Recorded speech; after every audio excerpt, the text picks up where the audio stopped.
Man, we had so many good times. I was kind of hoping we could have some more. But, wait, what? Oh, I see. Saw a girl from a long time ago. Oh, wanted love, but she let me know. No, now my heart's broke. Now my heart's broke. Well, hey, you may not like me that way, but we can still be friends, right? Right? Wait, no, where are you going? Come back!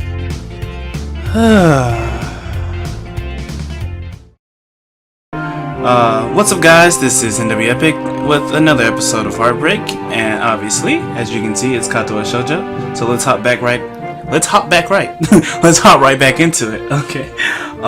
Mattel seems thrown off balance by my question. Well, sort of. You could also join the science club. Trouble is, there's not actually a science club. But there could be! You can even be a charter member. A founding father. Of course you need to find other members. Well, only if you wanted to. We could just start it up with the two of us. And, I could give you things to read and we could talk about them. And I can help you get ready for university and such as well. Mate! Muto rummages around in his briefcase and tosses me a book. Read that. If it's interesting, then we can talk about it. A brief history of time? I don't know if I actually want to read this, but Muto seems pretty excited about it. What's it about? Time. Space. Space-time. Black holes and such. And it's not that dense, just to see if that sort of thing's interesting for you, you understand. Wakarimashita. Hang around after class and we can either discuss it or I can show you how to make explosives in the lab. He waves a hand at my quizzical expression. Joking, sorry. Still, I've kept you here long enough for now. Think about science as a career path, Nikai. I think you'd enjoy it. Okay, I will. Thank you for the book. I leave the classroom and look up at the clock. Quite a chunk of time to kill until Emmy's out of practice. Guess I'll give this book a look. I should probably shower as well. Showering before a date's only proper, right? I head back to the dorms. I wonder where I'm supposed to meet Emmy anyway. She said after practice, but she didn't say where I should find her. I guess I can just swing by the track. That's probably the best anyway. If she needs a shower, I can just wait for her in her room or something. Or in the hallway, I guess. That would be better as well. I take a quick shower, remembering to take my medication once I hop out. Now, for a look at this book. Wait, do the jingle! Do the jingle! Katawa Shoujo! Yeah! So, we're big boys now. We're about to go on a date. I'm so proud! It seems like only yesterday. Anyway, I wake with a start. Crap, what time is it? A glance at the clock reveals that I've been asleep for nearly an hour. Thank goodness. Emmy's practice should be finishing up soon. I throw on some casual clothes and head for the track. Somehow I get the feeling we won't be doing anything fancy for dinner. Emmy doesn't strike me as a very fancy sort of person. Still, I suppose there's a lot I have yet to know about Emmy. Despite our newfound closeness, I still feel like I don't know her as well as I should. Oh well, I have lots of time to fix that. To be honest, I'm looking forward to getting to know her more. I'm so caught up in my own thoughts that I hardly register that I'm already at the track. Emmy is nowhere to be found. I don't even see any signs of the track team. This could be embarrassing. I turn to head towards the girls' dormitory when I hear a shout. Hey, it's Al! I turn around and see Emmy making a beeline for me with a gym bag slung over her shoulder. She's changed into some decidedly more casual clothing, a pair of shorts and an olive green top. Her running blades have been replaced by more realistic looking legs that probably wouldn't fool anyone. Emmy doesn't seem to care about that, a fact which makes me smile. Hey, you came! I mean, I figured you would, but still. I suddenly find myself wrapped in a rather affectionate hug, and it proves to be impossible for me to keep what must be the world's largest grin off my face. Well, of course I came. I'd be crazy not to, right? Emmy ponders for a moment. You know, that's true. Wait, did her eye color change? I feel like her eye color changed. More on this in a bit. I mean, I'm pretty amazing after all. I shrug in response. I certainly think so. It's an offhand remark, which is why I'm surprised to see that it seems to have caught Emmy by surprise. She blushes and smiles warmly at me before planting a kiss on my lips. Now it's my turn to be surprised. Emmy steps back, resting her weight on her back heel, looking pleased with herself. My brain fumbles for an appropriate response. EX! EX! Oh my gosh, EX3 is the best game! Just play that instead of Street Fighter 5. Anyways. I should compliment you more often. Emmy laughs and gives me a playful shove. Jerk. I throw an arm around Emmy's shoulder and am pleased when she immediately leans into me as if we were the most natural thing in the world. So, where to? I'm not actually sure. Where do people go on dates around here anyway? That's a darn good question. I have no idea. Oh, I said that naturally, but okay. At least me and Hasao are on the same page. Why don't we just head down to the Aura Mart and grab something portable? Emmy's face brightens at this idea. A picnic! I think you're onto something, Hasao. Emmy snakes her arm around my waist, and we begin to head for the front gate. I'm entirely unsure of what I'm meant to do in this situation, but at least Emmy seems to be equally clueless. Despite the relaxing feeling of being with Emmy, I still can't help feeling a little tense. What if I do something wrong? I hate to make an arse. I hate to make an arse out of myself. The trip to the Aura Mart is accompanied by Emmy's chatter about how practice went. I keep quiet for the most part, merely enjoying the warmth of being around Emmy. We get a few odd looks from passerby, but I don't mind. We wind up buying some bread and instant noodles, realizing too late that we cannot actually cook the latter in the park. Oh well, I'll make it for lunch or something. That'll work. The park is located after a brief loss of direction that I blame entirely on Emmy. She of course blames me. We find a spot beneath a tree and sit down. I lean back against the trunk. Emmy sits across from me. I guess we should have brought a blanket or something to sit on, huh? Emmy shrugs. I don't mind. Dang, she looks so much cuter in the little green. I promise you her eye color had to change. Well, I know Misha has like a... Maybe it didn't change. Anyways, Emmy tosses me a package of bread and we dig in. Curry bread. Interesting. I guess I wasn't really paying attention to what I grabbed in the store. Hey, Asal, you look like your bread's a little spicy. I shake my head, trying in vain to keep an image of manliness. Nah, hardly spicy at all, babe. I see. Now hold on. That must be why your face has gotten so red. Yes, exactly. The lack of spice has gotten my blood up because of the disappointment. Emmy laughs and swallows the last of her bread. Well, if you can't handle it, I'll be glad to take it off your hands. Hey, just because you wolfed down yours so quickly doesn't mean I'm just gonna give you mine. Emmy mock pouts, causing me to nearly choke on my bread with laughter. Oh, come on, Asal. Aren't you supposed to be concerned with making sure I've got enough to eat? We're dating, you know. Though, Emmy looks troubled all of a sudden. I can't say I feel any different. What do you mean by that? What makes this a date? It's just what we would have done anyway, really. But this should feel different because before when we had lunch we were friends, but now we're a level above friends. You sound like Ren. Laughter escapes and Emmy grins. Well, she might have put the thought into my mind. We talked about that sort of thing before. Really? About me? Not really, just stuff, really. Ren thinks that the change of a label from friend to girlfriend seems arbitrary most of the time. Like there's no difference between the two. I can think of at least one, you know. You don't tend to kiss your friends quite as much. For the second time today, Emmy blushes slightly and giggles. I suppose you're right. Exactly, I'm always right about things like this. Emmy rolls her eyes and chuckles. Guess you're pretty smart, huh? I nod in agreement. Yup. Even Mattel thinks so. He thinks I should go into some scientific study after graduation. Emmy raises an eyebrow. Oh, really? So desu ka? Yeah, I'm thinking I actually might do just that. Really, the more I consider that idea, the more it appeals to me. I make a mental note to look into it a little more closely. So what are you thinking of doing after graduation? Still planning on running?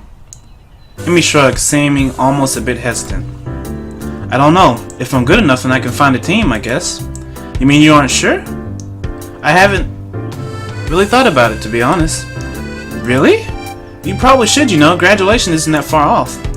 Emmy fidgets a little nervously. Yeah, well, it's far enough, right? Besides, I've got other things to think about.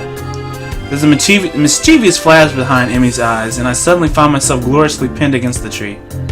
I'm making sure this is a real date, right? I mean, if we don't kiss, then it's not a date at all, right? I suppose. Tongue everywhere. Strawberries and curry. Not the best combination, but I don't think I mind. Emmy sits back on my legs and grins again. There. Science would approve, right? I have the oddest mental image of Muto nodding seriously and making a mark on some checklist. I can see it too. He just shakes his head and he's like, yes, sugoi. He sticks his hand out. I can't help laughing at the idea. Well, I'll admit, this is the first time I've ever witnessed a kiss being met with laughter. Should I feel offended? No. I'm sure science approves. Emmy beams at me, and I find it increasingly difficult to keep my brain functioning properly. Oh, good. It is at this point I notice that Emmy has stolen the remainder of my curry bread while I was otherwise occupied with images of teachers wielding clipboards. Hey! Emmy tries to look innocent, but considering she just crammed the last bits of my bread into her mouth, it does not appear to be working. Thief! A shrug from my companion is all I get in response. You used your feminine wiles on me. I wasn't that hungry anyway, but I still feel that the point needs to be made. Emmy seems confused by the phrase feminine wiles, but the understanding dawns on her features after a moment's thought. Wasn't anything of the sort. You were laughing. Feminine wiles don't involve laughing. I guess I can't argue with this. That doesn't change your thievery. You know, in Capcom games, we call that thuggery, and they ban you. I don't know where I was going with that, but I'm so peeved about that, but that's another story for another day. Katawa Shoujo. Emmy, I don't know why I'm calling her Emily. Emmy laughs at my injured tone and gives me a playful shove. Fine, you can have the instant noodles. Are you kidding? That stuff's terrible. If anything, you should definitely eat it as punishment. Another laugh from the girl sitting on my legs, both of which have fallen asleep by now. I twitch. What happens? Hold on, dude.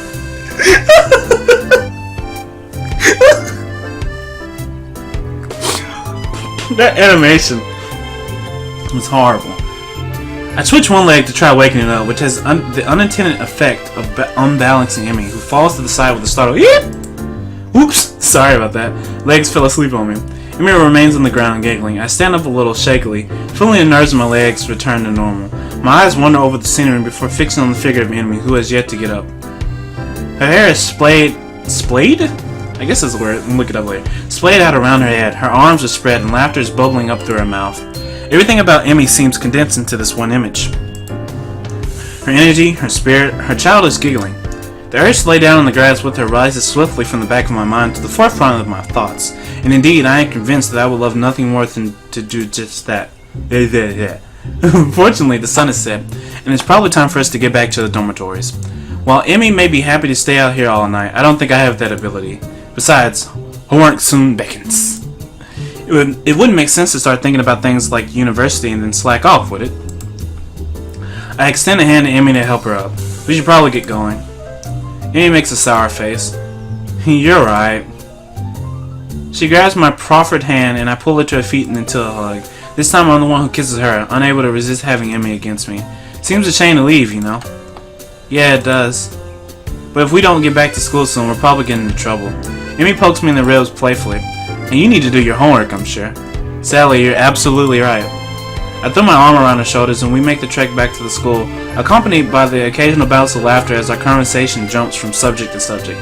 Everything to running, to school, to the peculiar way that one of the cafeteria workers smell. Hey! They're doing their job. Besides, you eat on the roof. All too soon we find ourselves outside the girls' dormitory building. Well, I guess I'll be going then. I guess so, huh? Emmy grins at me again with that mischievous look. Are you going to be able to survive without me? I laugh. I'm sure I'll manage. How terrible. Aren't you supposed to say something like I'll be counting the seconds you are away? Nah, I don't think so. Emmy pulls me down into a quick goodbye kiss and steps back, looking unexpectedly shy. Thanks for dinner. I really had fun. Honestly, I did. So did I. I think we should have to do it again sometime. Emmy laughs at my deadpan delivery and nods. See you bright and early tomorrow morning, right? You gotta run off that bread after all. Of course, despite the fact that you ate most of it. Yes, despite that. See you later, Hisao. As Emmy turns her head inside, I notice something weird. Something so weird that I'm surprised I didn't notice it earlier. She's limping slightly, favoring the left leg. Hey, Emmy! Is your leg okay? Emmy looks confused, or at least fakes confusion. What are you talking about? Your right leg. You're limping. There's the briefest flash of concern on Emmy's face. Either she didn't want me to know or she didn't think I noticed. Or I prefer to think she didn't realize it. Oh, that. She shrugs casually. Must have gotten knocked a little out of alignment during the picnic. No idea what would have caused that, of course. I think back to being pinned under the tree. Ah. You should have told me. We could have stopped and fixed it, you know. Emmy waves a hand airily. No, it's not that big of a deal. Don't worry about it, okay, Sal? It's fine. Why do I get the feeling that she's confronting herself as well as me? Oh, man. Be concerned. Are you absolutely sure? Yes. I was hoping he wasn't gonna be like. I know in real life I would like press the issue because you know I care about it. But at the same time, it's like when he said press the issue, it's like be like obnoxious about it. Anyways, are you absolutely sure? You want to go ahead and adjust it before heading up the stairs? You could get hurt if you don't, right? I said it was fine, Sal. Seriously, don't worry about it. I've got some experience in these matters after all. Yeah, I suppose so. Emmy grins reassuringly. Honestly, Sal, I appreciate the concern, but I really am okay. Now really, I need to get going. Your attempts to keep me around are doomed to fail. Heh, of course. Just prolonging the goodbye, I suppose. Another grin lights up Emmy's face. Good night, Sal. Good night. Oyasumi nasai. As she limps inside, I find myself hoping she's okay despite her assurances that she's fine. I think I can call this a successful first date. Heck, any day that ends with Emmy pinning me under a tree to kiss me can't be bad, can it? I head back to my room, mentally thank the gods that Kenji doesn't ambush me in the hallway, and get started on my homework. Wait, can I do the jingle? Do the jingle! Katawa Shoujo, yeah! The morning is far too early for my taste. It doesn't help that I had trouble sleeping last night. There were simply too many things to think about.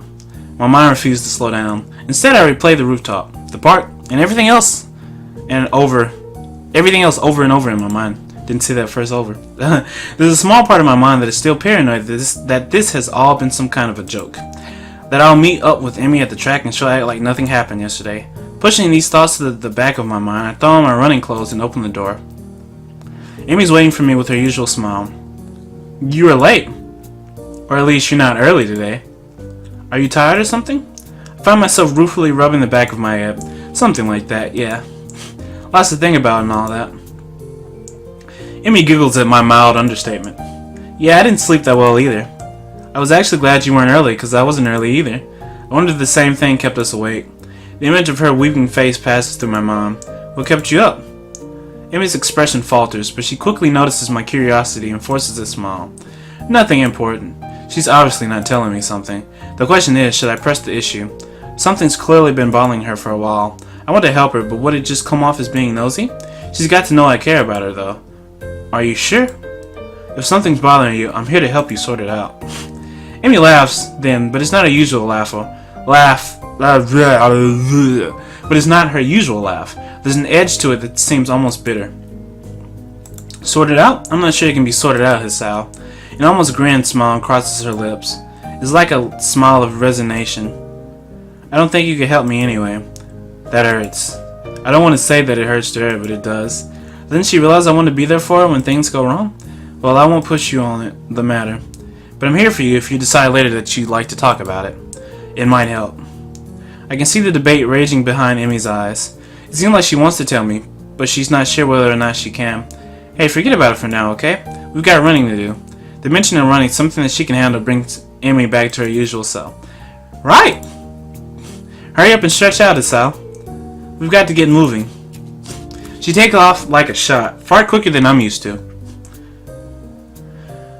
Still, I try to keep pace with her, recklessly testing my limits. It gives me a feeling of freedom, like my heart is no longer important. I feel myself wanting to laugh, filled with the feeling of moving beyond what I once called my boundaries. The nurse's warning to not overdo things echo my mind, and I disregard them. This feeling I have, this willingness to risk a heart attack for something so trivial as a morning run, feels out of character for me.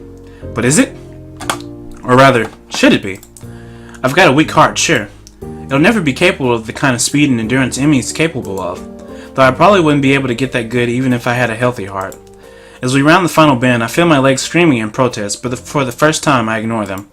I accelerate to finish at a sprint, nearly catching up to Emmy. That was never going to happen, of course. Still, I feel surprisingly good. Oh, sure, my legs feel like they're about to catch fire, and I'm having trouble staying upright. But there's been a shift of some sort today. It was all thanks to the girl grinning at the finish line waiting for me. That felt a little faster than usual. My comment is met with a grin and a shrug. Can't have you think I was going to go soft on you, now can I? But you managed to handle it just fine. Well, I couldn't have done it without you. Still feeling the high from the run and moved by a surge of gratitude, I seize Emmy in a hug. Thanks. Really, I'm not just saying that. I'm in your debt. Emmy seems flustered by my words, squirming uncomfortably. Don't be silly, Sal. Someone had to haul you out here, didn't they? And it's not like you're not doing anything for me, right? I needed a running partner, remember? Oh, also, I just realized her eyes still are the same, but it was like the different art style. Whoever drew it, I don't know if it's the same artist, but somebody changed it up and it looked different. Of course, you know, it complemented her green attire. I shake my head, still pointedly not letting go of Emmy, who stops squirming and merely looks up at me with a quickly deepening blush that almost seems out of character. No, that's not true. You wanted a running partner, but you didn't need one. If I hadn't shown up the day after the festival, you would still run, right? But it doesn't work the other way around. All I managed to make it out a few times before the festival, and without you, I probably wouldn't have made it out at all after that. Emmy smiles at me and prods my chest with one finger. You're pretty lazy, Sal. Hey, I was giving you a compliment. Well, you're welcome. I guess. I'll pay you back somehow. Oh, well, that's not necessary, you know. I mean, I kinda like you, Sal. And being able to run with you in the mornings isn't exactly a bad deal for me either, so... For someone who gets so much praise, she seems unused to gratitude. I can't think of anything else to say, so we fall silent. I become aware of Emmy's breathing, of the dampness of her clothes, and of the scent of her. Coming off of anyone else, it would stink. Coming off of Emmy, it fits her in a way nothing else could. Her skin is cool, slick with sweat, and the breeze causes goosebumps to rise. Almost without thinking about it, I lean down to meet Emmy's mouth, which has already moved to meet my own. Her lips are soft and she hums happily as we kiss, sending vibrations from her mouth to mine. There's a startling rightness to everything about this moment. We fit one another perfectly. The kiss ends and I finally let my arms drop back to my sides. Emmy is smiling warmly at me and giggles again. Come on, Sal, we better go see the nurse. Then it happens. As she turns to begin walking, she gives out a tiny yelp and stumbles forward. Emmy! I leap to steady her and notice with some concern that she's favoring the same leg as last night. Your leg. Emmy seems panicked and pushes away from me. It's fine. My expression must seem hurt because she hastens to apologize. Sorry. Go in. I didn't mean to push you like that. I was just... She stumbles for something to say. It's nothing, really. Hey, don't worry about it. She's so flustered, I decided to shrug the whole thing off. But there's a cold feeling in the pit of my stomach now that won't go away. I tried to step in and help her, and she pushed me away. Smiling, I shove those thoughts to the back of my mind and concentrate on Emmy. I just don't want you getting hurt, that's all. You don't have to worry about me, honest. I'm fine. Yes, you say that, but I don't believe you. Why won't you tell me what's wrong? It's like she gets offended by my trying to help. What am I supposed to make of that? I'm still trying to sort out what happened on the tracks as we arrive in front of the nurse's office. Emmy raises her hand and knock, hesitates, and turns to me smiling guiltily. Hey, can you do me a favor? Of course. Can you tell the nurse that I'll see him later? I just remembered that I've got some stuff to take care of before class, so I really need to get moving. Okay, hold on. What is this about? Oh, first of all, women suck. Because they won't tell you things. Second of all, why do I have a gut feeling it's like it's the dude? Well, no, she's hurt her leg, but why do I feel like it's the team captain that hurt her? Why do I feel like the urge to just beat his...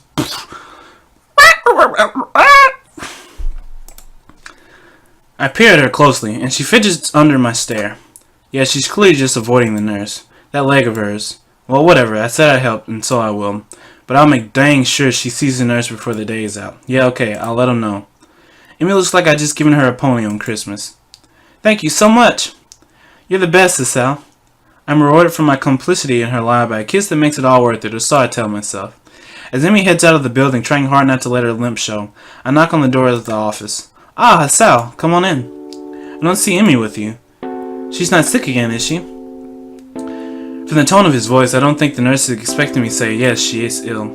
Or she said that she'd forgotten to do something, and so she had to skip out, but she'll see you later today. The nurse heaves an exasperated sigh. Honestly, that girl. She's been avoiding me. Yesterday she was in and out of here without even taking off her prosthetics, and now this. Well, at least it's not just me Emmy doesn't want worrying. That's a comfort, I guess. Still, I feel like I should say something about her leg. I said I'd lie for her, but she really needs to see him. Now that you mention it, she was limping pretty badly today, and last night as well. The nurse's eyes narrow at the words last night. And what exactly were you two doing last night? We were skinny dipping. No, wait, no, that's bad too. We were, at a love hotel. Wait, no, we're not in Nihon, so those didn't exist. We were playing video games. Yeah, you ever heard of the one that's called Katawa Shoujo? Yeah, that. We were on a date. The nurse raises his eyebrows as if surprised. Really? Omoshiroi. Huh? Oh, nothing. His gaze turns thoughtful, and then he grins at me. You don't think you could use some of that boyfriend charm to get her to come see me today, could you? Of course, I was planning on doing that anyway. I think she's really hurt and just pretending she isn't. Yes, she does that. Afraid I'll make her start running. Will you? I don't like to, but if it's bad enough that she's been limping, well, I guess I'll have to see what's wrong for her myself before I make that call. I see. Amy not allowed to run? Perish the thought. I don't know if she's been able to function without running. No wonder she's reluctant to admit anything's wrong. Well, I'll make sure she sees you. Good. Oh, and before I forget, he grins at me again in what feels like a vaguely threatening manner. Don't forget that I know what medications you're on. You be careful around Emmy. You got it? Wow, he looks serious too. Got it. Don't hurt Emmy. Wouldn't dream of it. Grand! I hate for you to be late. Huh? Late as in the late Hasao Nakai.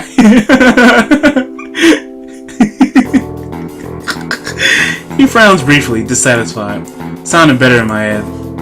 Well, at any rate, get out of here before you miss your first class. You've got things to do, I'm sure. Shoo! As I leave, I notice the nurse pulling out his phone and dialing a number. Meiko, your daughter's being a pain in the butt again. I better head back to my room or I really will be late. Hey, wasn't he supposed to check my heart rate?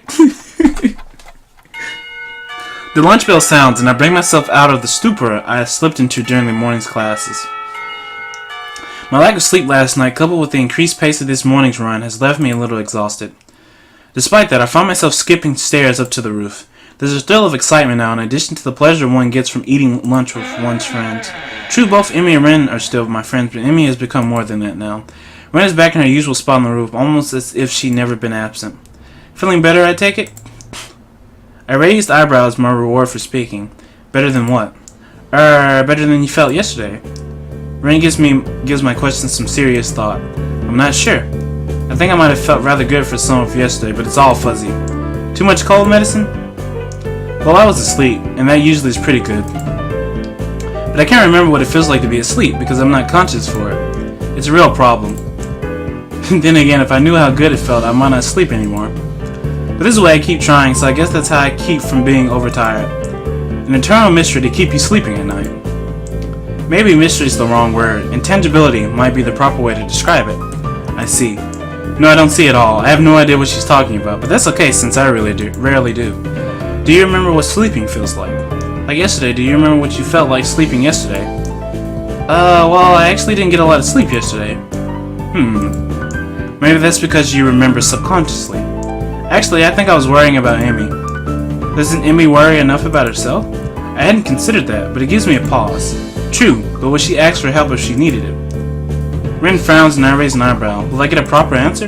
Probably not. Is this something she should be asking for help with? Her leg, for starters.